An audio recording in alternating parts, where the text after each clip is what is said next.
So students, ಇವಾಗ 3 resistors parallel ಆಗಿರುತ್ತೆ. ಅದನ್ನ ವ್ಯಾಲ್ಯೂ ಹೆಂಗ್ ಫೈಂಡ್ ಔಟ್ ಮಾಡಬೇಕು? ಒಂದು ಸಿಂಪಲ್ MCQ ಕ್ವಶನ್ ಕೇಳ್ತಾನೆ. ಈ ತರ ಒಂದು ಕೊಟ್ಬಿಟ್ಟು find the value of 3 resistance ಅಂತ ಟೋಟಲ್ ರೆಸಿಸ್ಟೆನ್ಸ್ ಅಂತ ಕೇಳ್ತಾನೆ. ಸೊ ಈ 3 ರೆಸಿಸ್ಟರ್ಸ್ ಪ್ಯಾರಲಲ್ ಆಗಿದೆ. ಪ್ಯಾರಲಲ್ ಅಂತಂದ್ರೆ ಏನ್ ಗೊತ್ತಾಗ್ಬೇಕು ನಮ್ಗೆ ಇಲ್ಲಿ? ಸೊ ಈಚ್ ರೆಸಿಸ್ಟರ್ ಎಂಡ್ಸ್ ಒಂದು ಕಾಮನ್ ಪಾಯಿಂಟ್ ಗೆ ಕನೆಕ್ಟ್ ಆಗಿದೆ. ನೋಡಿ, ಈ ಕಾಮನ್ ಪಾಯಿಂಟ್ ಗೆ ಈ 3 resistors R1, R2, R3 3 resistor value ಬಂದು 3 ಓಮ್ಸ್ ಇದೆ.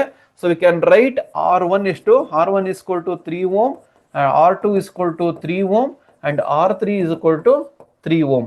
So parallel ಕಂಡುಹಿಡಿಯಬೇಕು ಅಂದ್ರೆ ಇಷ್ಟೂನು we can equivalent with the one resistor, that is Rp. So resistance in parallel ಅಂದ ತಕ್ಷಣ 1 by Rp is equal to 1 by R1 plus 1 by R2 plus 1 by R3. ಇದೇ formula ನೀವು use ಮಾಡಬೇಕು. ಬೇರೆ ತರ ಯಾವ ಫಾರ್ಮುಲಾನು ಬೇಡ, ಕನ್ಫ್ಯೂಷನ್ ಆಗುತ್ತೆ. ಯಾಕಂದ್ರೆ ಸಿಂಪಲ್ ಆಗಿರುತ್ತೆ, ನಿಮ್ಗೆ ಅಂತ ಎಕ್ಟಿಕ್ ಏನಿರಲ್ಲ. ಓಕೆ, ಸೊ ಇವಾಗ R1 3 ಓಮ್ಸ್ ಇದೆ, ಸಬ್ಸ್ಟಿಟ್ಯೂಟ್ ಮಾಡಿ. ದಿಸ್ ಇಸ್ 1 by Rp ಅಲ್ಲ, ಜ್ಞಾಪಕ ಇಟ್ಕೊಳ್ಳಿ. 1 by Rp ಅದು is equal to 1 by 3 plus 1 by 3 plus 1 by 3. So total ನಿಮಗೆ 1 by 3 ಬರುತ್ತೆ. ಸೊ ಇದನ್ನ LCM ತಗೊಂಡಾಗ ಡಿನಾಮಿನೇಟರ್ 3 ಸೇಮ್ ಇದೆ. ಸೊ ದಿಸ್ ಬಿಕಮ್ಸ್ 3, ನ್ಯೂಮರೇಟರ್ ಏನಾಗುತ್ತೆ? ಆಡ್ ಅಪ್ ಆಗುತ್ತೆ. So this becomes 3 by 3, cancel ಆದ್ರೆ ಇದು 1 ಬರುತ್ತೆ. So therefore 1 by Rp is equal to 1 ಬರುತ್ತೆ. Therefore Rp is equal to 1 by 1. ಇದನ್ನ ಉಲ್ಟಾ ಮಾಡಬೇಕು. ದಟ್ಸ್ ನಥಿಂಗ್ ಬಟ್ 1 by 1 ಅಂದ್ರೆ 1 ಬರುತ್ತೆ. So therefore Rp is equal to 1 ohms ಬರುತ್ತೆ.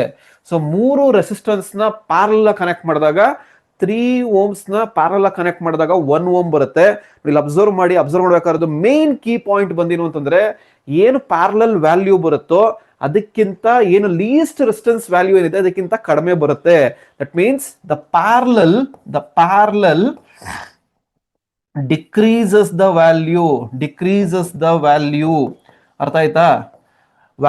ರೆಸಿಸ್ಟೆನ್ಸ್ ವ್ಯಾಲ್ಯೂ ಡಿಕ್ರೀಸ್ ಮಾಡಬೇಕು ಅಂದ್ರೆ ರೆಸಿಸ್ಟೆನ್ಸ್ ಇನ್ ಪ್ಯಾರಲಲ್ ಹೋಗ್ಬೇಕು ನಾವಿಲ್ಲಿ. ಓಕೆ, ನೋಡಿ ಇಲ್ಲಿ 3 ಓಮ್ ಇದೆ, ಇದಕ್ಕಿಂತ ಕಡಿಮೆ ಬರಲೇಬೇಕು. That is the criteria for the parallel calculation.